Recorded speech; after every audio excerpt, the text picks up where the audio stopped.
So I know growing up in sales, I was always taught if they like you, they'll buy from you. People buy from people they like. And that's not true. People buy from people they trust. That's Dan Lappin. Today we're talking about building trust. It doesn't happen overnight, and it's not always built in the way you think.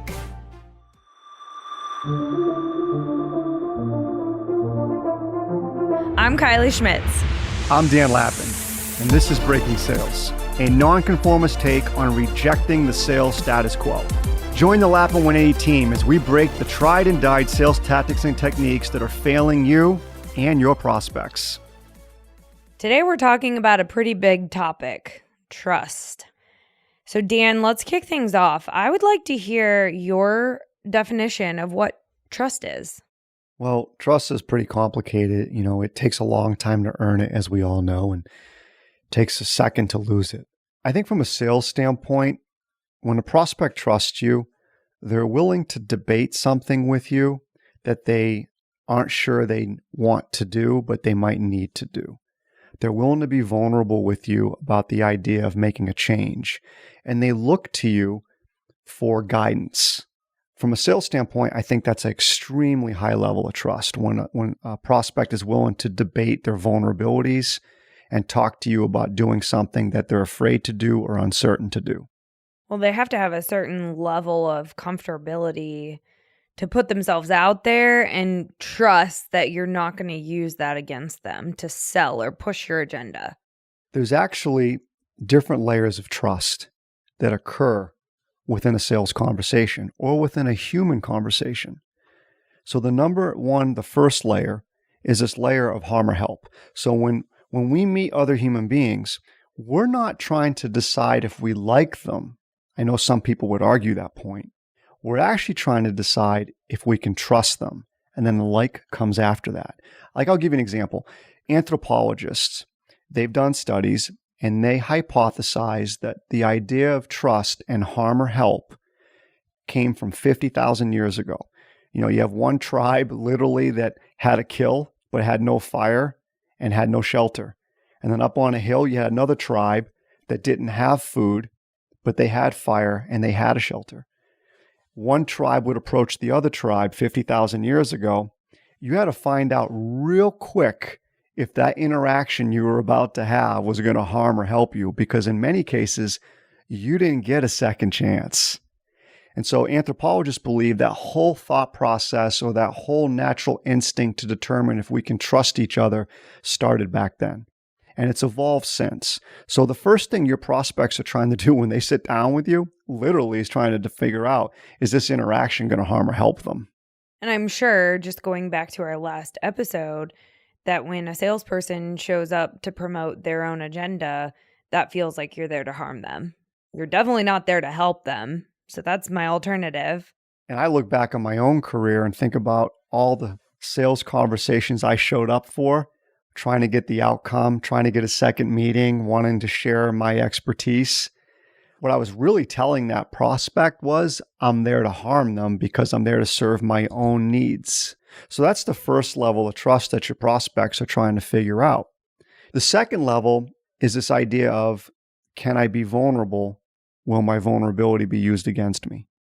We as human beings do not like to be judged and critiqued, and we do not like putting ourselves in a position to be judged or critiqued. So think about it. You're asking a prospect these questions. Remember, your prospects, they're answering them based on, how are you going to use my honesty or my vulnerability against me? Are you going to judge and critique me? If they feel like you're going to use it against them, they're going to give you surface level answers. They're going to give you half-baked answers. So what are the other layers? Does it go deeper? It goes a little bit deeper. Okay. The next layer is this thing called value exchange. Put yourself in that cup of coffee mindset. You were having a cup of coffee with me in episode 1. I'm asking you questions, and listeners, do the same. I'm asking you questions. For most of you, you're thinking, what is the value of me answering this question and being honest? What is in it for Dan? What's in it for me? There's a value exchange that has to occur. And if you don't, and you're not clear on the value of answering and being honest, you're going to hold back. The last layer that your prospects go through is what we call delayed reciprocity. It's human nature.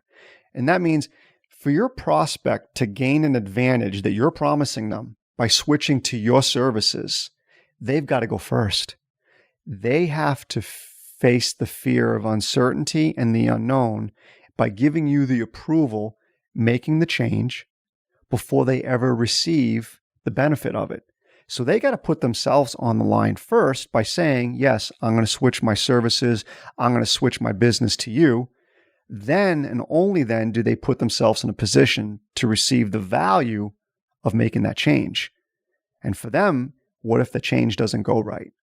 What if they don't get that value? So that's where that delayed reciprocity comes in. Okay, so I'm with you so far. This all sounds pretty challenging, if I'm being honest. It doesn't sound like an easy feat, especially if you think through how long it takes to develop trust with some of our personal relationships. Salespeople have a much shorter time to try and do that. So how do we do that? Well, if you think back on episode 1, we talked about this idea of letting go of outcomes. Extremely important. When we let go of outcomes, we're much more in the moment. We listen better and we ask better questions. But let me flip this on you and the listeners to give you a sense of like, how do you build trust? You know, if I go out and talk to audiences, which I do all the time across the country, I ask, well, so how do you build trust? We do a really good job at making sure the client or the prospect is well serviced. We do a really good job of making sure we do what we say we're going to do. We show up on time. We don't miss deadlines. I'm not sure that's really building trust. Is it a key component maybe to being credible and showing yourself as dependable? Yes. Building trust? No. So let's do this. Right now, think about 3 people in the world that you trust. Listeners, please do the same. Think about 3 people in the world that you trust. Write down next to their names how long you've known them, and then write down, why do you trust them? So Kylie, since we're talking here today. All right, I'm in the hot seat. You're in the hot seat. Tell me why you trust these 3 people. Well, I mean, on my list would be my parents. I've known them my whole life.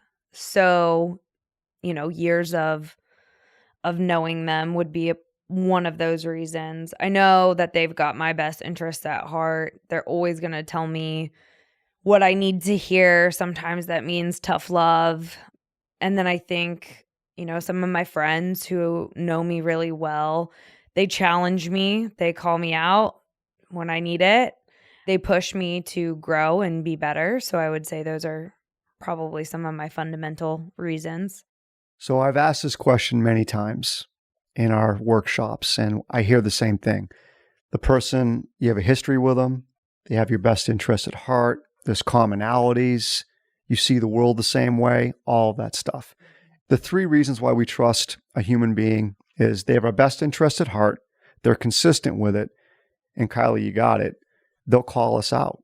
They'll only call us out, though, if it's in our best interest. And if you think about it in sales, how many of us have made the mistake of calling somebody out, but it was more in our best interest? That's not trust. You actually lose trust.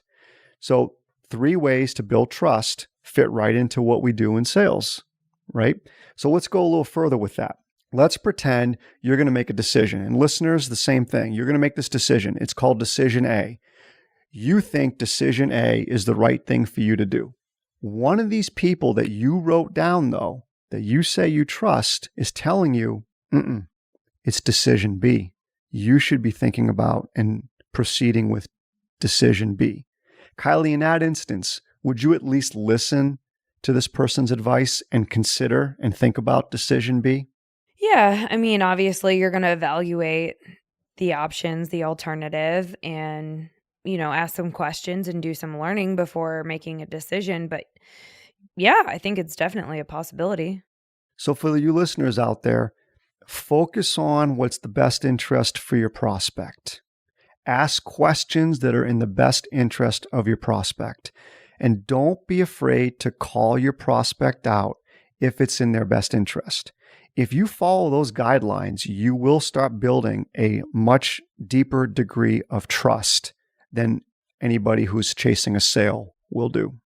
Okay, Dan. So, what if you know as a salesperson that working with you is not in their best interest? Are you telling me that as salespeople, we should tell the prospect not to work with us?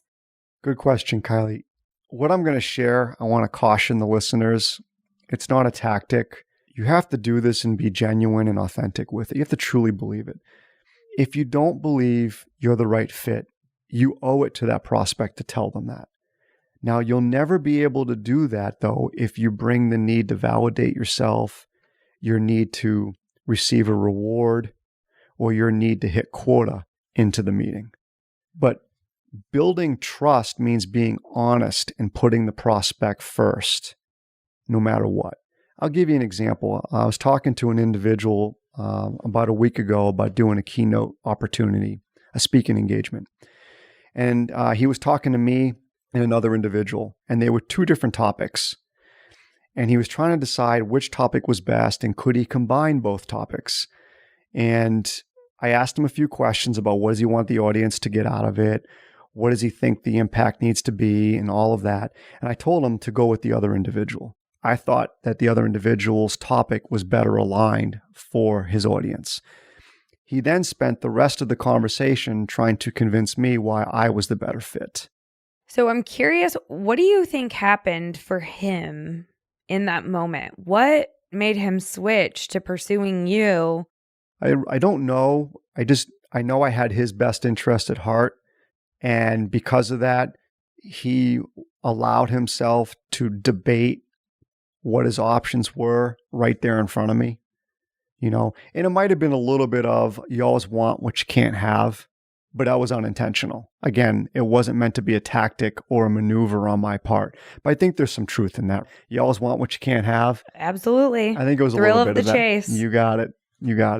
Well, and I think he probably trusted you because you weren't just trying to push your agenda on him. In fact, you did the exact opposite thing, which demonstrated, you already said it, you have his best interests at heart. But I think ultimately, because he shifted gears like that, it meant that he trusted you.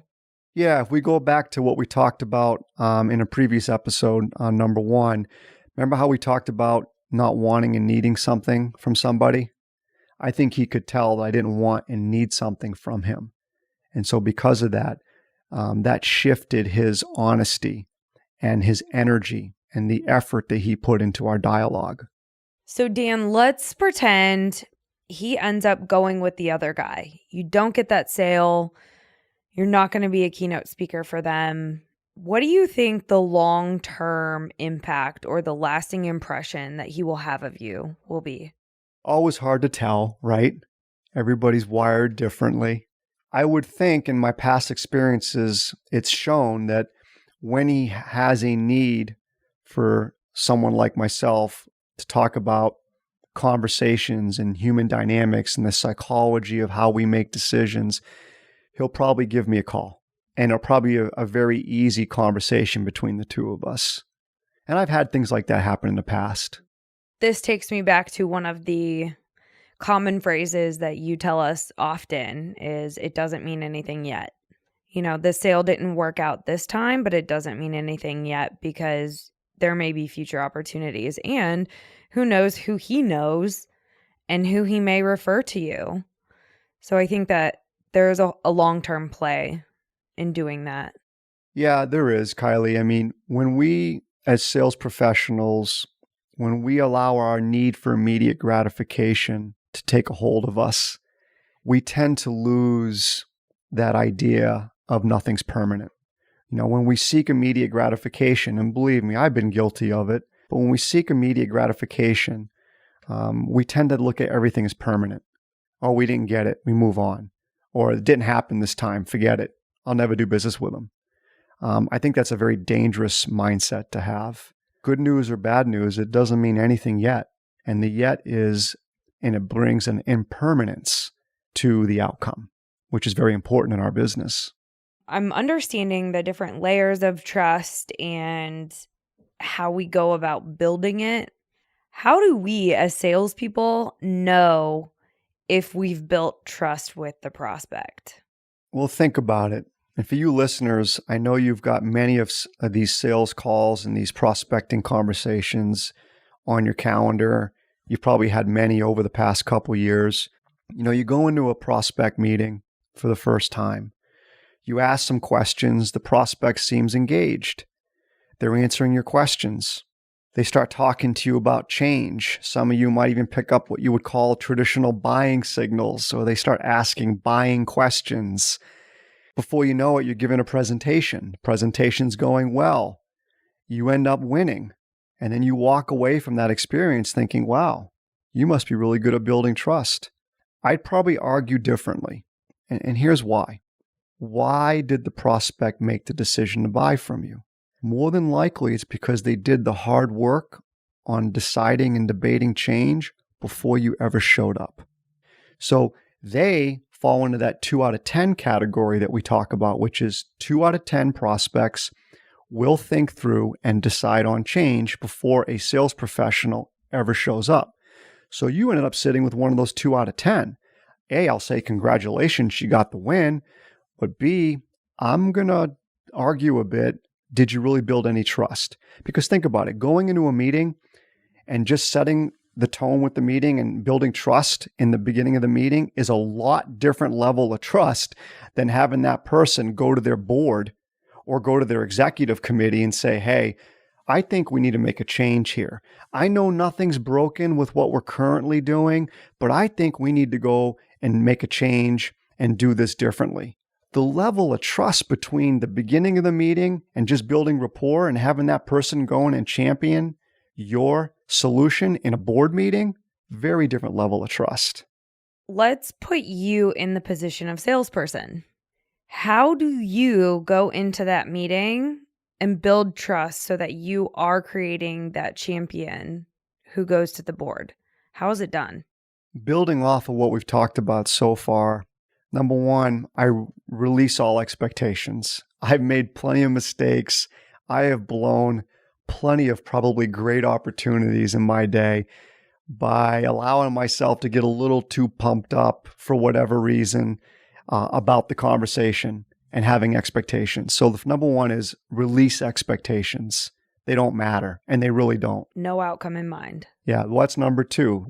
Then it's no outcome, which is there's no win, there's no good, there's no bad, there's no failure. There's no good or bad in any of their answers. It doesn't mean anything yet. It is what it is. It is what it is. And number three, focus my listening on them. What is in their best interest? How are they describing things? I try to play a third party where I try to make believe that I don't have skin in the game. I'm there truly to consult them on option A, option B, or no option at all. And I take that approach in my listening, and I take that approach in how I ask my questions. Okay, so as you're sitting there listening, what are some of the things you're listening for, or what's going through your mind? I'm listening for what matters to them. You asked a question earlier, and I'm not sure I did a thorough job in answering it. I know there's trust in a meeting, not because they say they want a second meeting. That absolutely means nothing. I could actually gain that and have very little trust with the prospect. Because if they've already made a decision to buy, they're going to get a second meeting. They're going to give one. What I really look for is, will that prospect, that other human being across from me, sit and objectively debate the pros and cons of what they're doing, how they're doing it, and could they get better? Are they willing to be vulnerable in that debate? Will they share what they think they should improve on and why? I look for that in a meeting. If I can have a conversation with another human being or a prospect where the prospect is debating that kind of change, that's trust. Now, it doesn't mean they're going to make a change, but I know trust has been established if they're willing to talk through it with me. And I think going back to one of your previous points, they have to know that their vulnerability is not going to be used against them. And I think that's the key that you're describing. So how do you make them feel comfortable? Make the questions about them. Empathy. We talk about this sometimes, Kylie, where it's one thing to get an honest answer, and that's great. But if you think about it, we can give honest answers. So as you as listeners out there, I'm asking you questions and you're sitting in that coffee shop with me, you can be honest with me. You could say, yeah, you know what, Dan, that's an area I need to improve. And that was honest, but you've still kept me at a distance. You haven't let me in yet. Vulnerability is when you let me in and you might say, yes, I can improve in that area, but here's why I need to improve. Now you're letting me in. And so in order to generate that type of dialogue with a prospect or another human being, you do have to build trust. And if we go back to those 3 core trust values we talked about earlier, number 1, have the best interest of the other person in mind, be consistent with it, and be willing to call them out long as it serves them. In order to do that, you can't worry if they like you. You can't worry about rapport. You can't worry about pain. You can't be thinking about getting a second meeting. And you clearly can't be worried about the commission you're going to make if the meeting goes well. If any of those things are in your head, you're not going to be able to establish the trust that you need to ask the type of questions that are appropriate that prospect deserves. Yeah. I mean, the commission is just a byproduct of doing the right thing and truly helping the prospect debate a decision. Okay, Dan, wrapping up, give us one thing that our listeners can go implement today around trust. What I'm going to share is going to sound crazy, but it's a very consistent way to build trust, and that is compartmentalize any need that you have for a specific outcome. If you think about it, we as human beings get attached to everything. We get attached to our successes. We get attached to outcomes. We get attached to our experiences. We get attached to our memories. We get attached to the idea of future rewards. We get attached to everything. So by compartmentalizing that, that's going to free you up to focus on what's best for the prospect, which should have a direct correlation with how you listen and the questions that you ask. All right, Dan, let's shift gears and move on to our next segment, Change the Conversation. This is where we take a dive into some of our real life examples of prospect outreach that we've received. This one comes to us as a voicemail. So this was left on my phone. I'll read it to you and then I want your gut reactions. Hi, Kylie. It's Sally Smith with Company ABC. Wanted to reach out to you, potentially introduce myself to you. I wanted to share with you some of the research we've been doing, particularly around some stuff like employee engagement, analytics, and employee development.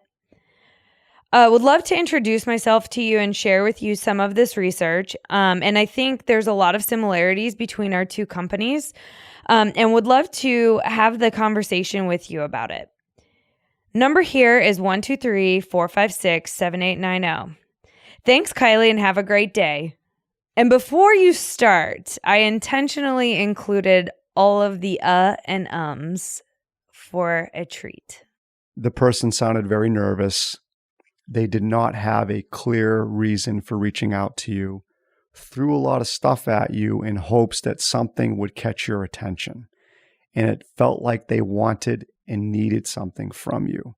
My gut is you're probably not calling them back right away. Would that be a true assessment? I didn't call them back at all. I just deleted the voicemail. Again, like we hear a lot, there was all about them. I would love to. Right away, this individual told you that any meeting that they were going to have with you was going to be about them. Yeah, a lot of I's. I. I would love to get together. I would love to get to know. I would like. That's what salespeople say. And it triggers that to the prospect that any conversation with that salesperson is going to be all about that salesperson. Yeah, and I think the other thing I noticed was a lot of indirect communication. Like, get to the point. What are you calling me for? She mentioned she's been doing some research and doesn't really point to anything that has to do with me or my business. So I think advice on this one is get to the point and tell me why you're reaching out. We both know this is a sales call. Or at least tell you why they think the research would be pertinent or interesting to you. All right, so let's tie this voicemail back to some of the earlier concepts that we talked about.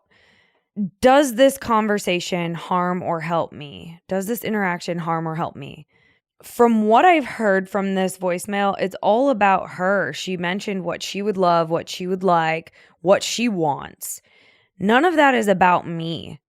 And when I'm going back to harm or help, if it's not about me, it potentially is going to be harmful because it's going to be a waste of my time. If she's not focused on what I need or what the business needs, it's not help. I would agree, Kylie. She told you that any time spent with her was going to be about her, not about you. And so that would trigger your innate harm or help response. For you listeners out there, don't make it about you. Make it about the person you're reaching out to. Thanks for listening to Breaking Sales. If you want to get engaged with us outside of this podcast, be sure to go to our website, lappin180.com. That's LAPPIN180.com. And there you'll find information on upcoming workshops, different events we're doing throughout the United States, ways to engage with us on social media, as well as a form where you can suggest topics or guests for the podcast. We want to hear from you, so don't be shy. Kylie out. All right. Do we have another episode?